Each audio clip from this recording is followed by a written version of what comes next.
Different تھا. اسی طریقے سے مولا علی رضی اللہ تعالیٰ عنہ کا جو قتال تھا، چاہے وہ جنگ جمل میں ہو، جنگ صفین میں ہو، جنگ نہروان کے اندر ہو، تینوں جنگوں کے اوپر آپ صلی اللہ علیہ وسلم کی الگ الگ احادیث موجود ہیں. آپ صلی اللہ علیہ وسلم نے پہلے ہی پریڈکشن کر دی تھی، اور یہ سیدنا علی کی خصوصیت ہے. سوائے سیدنا علی کے آپ صلی اللہ علیہ وسلم نے کسی اور جنگ کے بارے میں، ایک ایک جنگ کے بارے میں معاملات کو نہیں کھولا، کیونکہ باقی جنگیں ایمبیگوس نہیں تھیں. منکرین زکات کے خلاف جو قتال تھا ایمبیگوس نہیں تھا، صحابہ کا اتفاق ہو گیا تھا. جن جنگوں میں اختلاف ہونا تھا ان پہ آپ صلی اللہ علیہ وسلم نے معاملہ کھول دیا.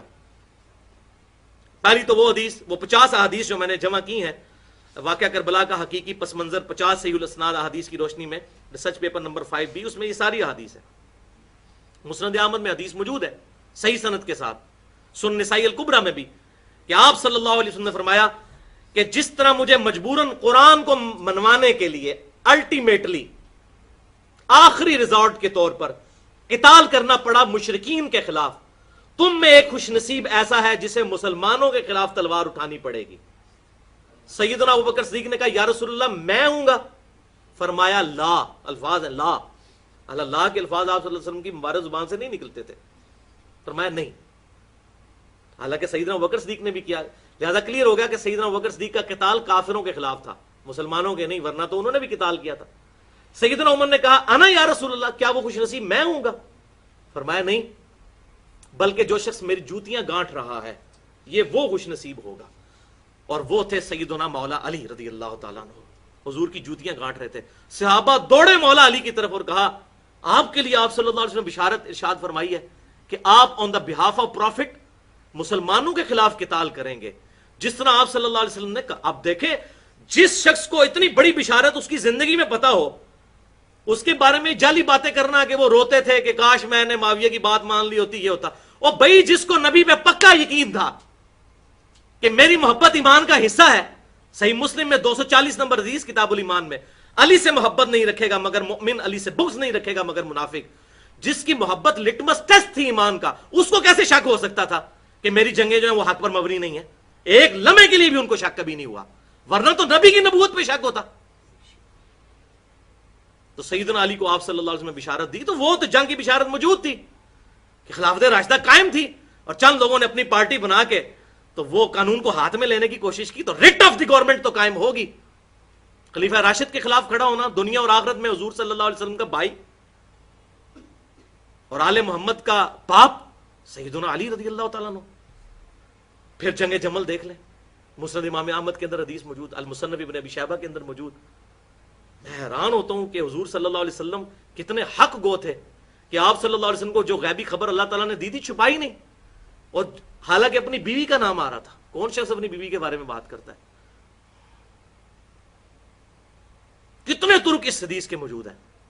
شیخ البانی بھی سلسلہ حدیثہ میں سیاح میں انہوں نے حدیث حوب نام کا پورا چیپٹر باندھ دیا ہے، اور تقریباً 20 ترک لے کے آئے ہیں کہ حضور صلی اللہ علیہ وسلم نے سیدہ عائشہ سے فرمایا تھا، مصنف ابن ابی شیبہ، مسند امام احمد، کہ میری بیوی کا اس وقت کیا حال ہوگا، تم میں سے ایک میری بیوی ایسی ہوگی جس پہ اس کے عمل کی وجہ سے حوب کے کتے بھی بھونکیں گے.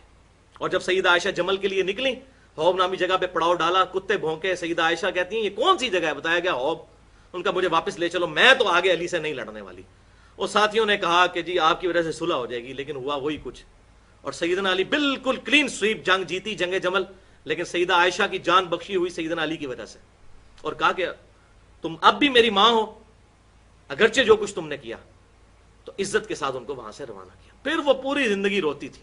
صحیح بخاری کھول کے دیکھ لیں، مصنف ابن ابی شیبہ میں بھی موجود ہے ڈیٹیل کے ساتھ کہ مجھے میری سوکنوں کے ساتھ دفن کرنا، میں نہیں چاہتی کہ میرے ابو بکر اور نبی صلی اللہ علیہ وسلم کی ان قبروں کے ساتھ مجھے دفن نہ کرنا کہ ان کی وجہ سے لوگ میری تعریف کریں. جو کچھ میں نے حضور صلی اللہ علیہ وسلم کے بعد کیا، مجھے میری سوکنوں کے ساتھ دفن کرنا. اچھا، جنگ جمل بھی، جنگ صفین، وہ تو جناب حدیث متواترہ بخاری اور مسلم کی کہ عمار کو ایک باغی جماعت قتل کرے گی. عمار ان کو اللہ کی طرف بلا رہا ہوگا، اور وہ باغی جماعت دوزخ کی طرف بلانے والی جماعت ہوگی. چیف آف آرمی سٹاف تھے سیدنا علی کی طرف سے جنگ جمل میں عمار ابن یاسر. 93 ایئرز ایج تھی اس وقت ان کی. ان کو شہید کیا گیا. سیدنا معاویہ کے سامنے لا کے سر رکھا گیا، مسند امام احمد المستدرک الحاکم کھول کے دیکھ لیں، اور ایک کہتا ہے جی میں نے مارا عمار کو، دوسرا کہتا ہے میں نے مارا۔ عبداللہ بن عمر بن عاص وہاں تھے، تڑپ اٹھے اور کہنے لگے تم دونوں ایک دوسرے کو دوزخ کی بشارت دو، میں نے رسول اللہ سے یہ سنا تھا اگر عمار کو قتل کرنے والا، اس کا مال لوٹنے والا دوزخ میں ہے، اور وہ کوئی عام آدمی نہیں تھا، صلح حدیبیہ کا صحابی ابو الغادیہ تھا۔ اس پہ شیخ البانی نے پھر پورے صفحے کالے کیے، انہوں نے کہا ابو الغادیہ چاہے صحابی تھا لیکن یہ اس پہ فٹ ہو گئی بات، بولے اعوذ باللہ۔ تو ہمیں بھی ڈرنا چاہیے ہمارے ساتھ کیا معاملہ ہونے والا ہے۔ اور جنگ نہروان خوارج کے خلاف بخاری اور مسلم کے چیپٹرز ہیں پورے پورے کہ اس مخلوق میں افضل ترین لوگ ہوں گے جو خوارج کو قتل کریں گے۔ اور ابو سعید خدری کہتے ہیں اللہ کی قسم ہم نے مولا علی کے ساتھ مل کر نہروان پر خوارج کے ساتھ قتال کیا تھا۔ بخاری اور مسلم کی متفق حدیث ہے۔ یہ ساری حدیثیں میں نے اس 50 احادیث میں جمع کی ہیں، عربی میں بھی اور اردو کے اندر بھی۔ تو سیدنا علی کا جو قتال ہے معاملہ بالکل ڈیفرنٹ ہے۔